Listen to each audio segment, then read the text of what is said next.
सारी दुनिया में रहने वाले सभी हिंदुस्तानियों को यौम जमहूरिया की बहुत बहुत मुबारकबाद। दोस्तों, मैं आपका दोस्त नदीम फर्रो। नफरत से आलूद फजा को आंधी बनने से रोको, सब एकदम मर जाओगे फिर कौन किसे दफनाएगा। आज का ये पैगाम जो इस वक्त सिर्फ हिंदुस्तान नहीं बल्कि पूरी दुनिया के लिए बहुत जरूरी है। आज हमारे रिश्ते जिस तरह से टूट और बिखर रहे हैं, हमें जरूरत है कि हम इस बात को समझ पाएं कि इन रिश्तों को सहेजने और इनको संवारने की जरूरत है। साथियों, एक बात मैं आपसे कहना चाहता हूं, सेकुलर होने के लिए यह जरूरी नहीं है कि मुसलमान मंदिर में जाके आरती करने लगे और हिंदू मस्जिद में जाके नमाज पढ़ने लगे। सेकुलर होने का सही मतलब तो यही है कि आप जिस मजहब के मानने वाले हैं अपनी अकीदतों पर मजबूती के साथ कायम रहिए, लेकिन दूसरों के लिए भी इतनी गुंजाइश रखिए कि आप उनकी मजहबी रवादारियों और उनकी मजहबी रिवायतों का कम से कम एहतराम कर सके। यही है सेकुलरिज्म, यही सबक है इस यौम जमहूरिया का।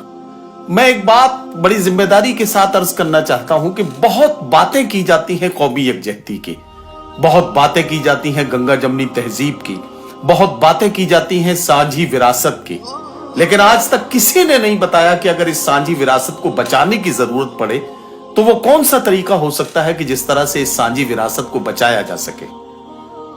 मैं उर्दू का एक छोटा सा तालिब इल्म हूं, बड़ी जिम्मेदारी के साथ ये बात बताना चाहता हूं कि कौमी यकजहती की हिफाजत के लिए हिंदुस्तान के 140 करोड़ लोगों की जिम्मेदारी है कि हम इस बात को समझ पाएं कि अगर आप राम प्रसाद बिस्मिल हैं तो अपने आसपास गौर से देखिए और किसी अशफाकुल्लाह खान की तलाश कीजिए, और अगर आप अशफाकुल्लाह खान हैं तो अपने आसपास गौर से तलाश कीजिए, कोई ना कोई राम प्रसाद बिस्मिल आपको मिल ही जाएगा।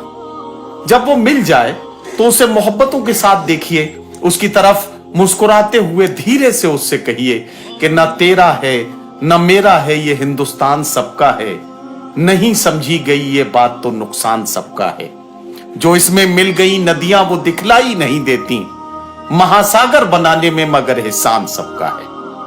आप किस मजहब के मानने वाले हैं मुझे इससे कोई फर्क नहीं पड़ता, मैं सिर्फ मेरे लिए इतनी बात काफी है कि आप हिंदुस्तान से आपका ताल्लुक है और आप हिंदुस्तान के रहने वाले हैं।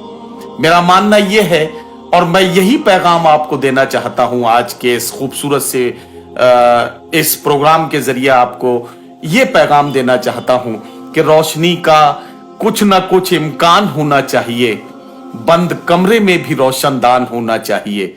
हिंदू मुस्लिम आपके माथे पे चाहे जो भी हो, आपके सीने में हिंदुस्तान होना चाहिए।